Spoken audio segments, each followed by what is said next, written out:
Data Perhimpunan Entomologi Indonesia atau PEI tahun 2020 menunjukkan populasi lebah hutan di Indonesia turun 57%. Jenis yang turun drastis antara lain adalah Apis dorsata akibat berkurangnya kawasan hutan. Apis dorsata merupakan populasi lebah hutan penghasil madu dengan ukuran terbesar di dunia, namun populasinya semakin terdesak dari tahun ke tahun akibat habitatnya yang terancam di Indonesia.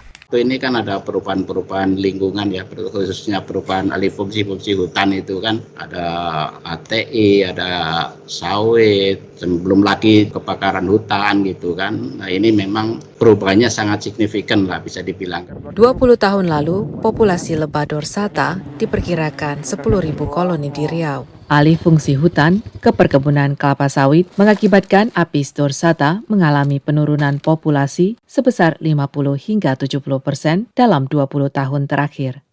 Apis dorsata dikenal masyarakat Sumatera sebagai lebah sialang karena bersarang dan bergantungan di berbagai jenis pohon sialang yang tinggi di hutan Sumatera. Madu sialang itu kalau sarang lebih dari 30 sarang, satu pohon bisa mencapai madu 500 kilo bahkan lebih. Lebah dorsata sangat bergantung pada ketersediaan tanaman sumber pakan di hutan. Jika kurang memadai akan mengakibatkan populasi lebah itu bermigrasi. Peneliti dan kelompok pemungut madu hutan sangat prihatin akan populasi lebah sialang yang semakin langka. Tahun 2000-an, Riau dapat menghasilkan 60 ton madu hutan per bulan, kini hanya 6 hingga 10 ton madu sebulan.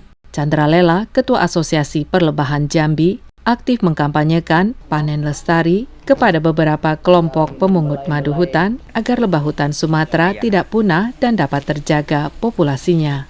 Panen lestari itu biasa dilakukan di malam hari atau di situasi gelap, tidak dilakukan di siang hari.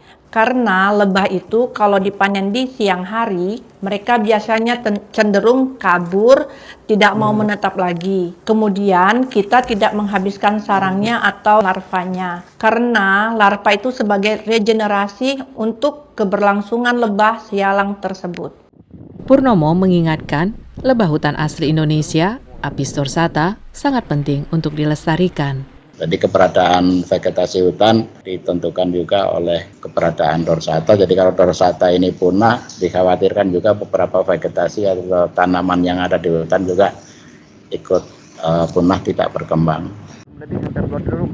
Dari Washington DC dan Jakarta, Metrini Keopani, Ahadian Utama, VOA.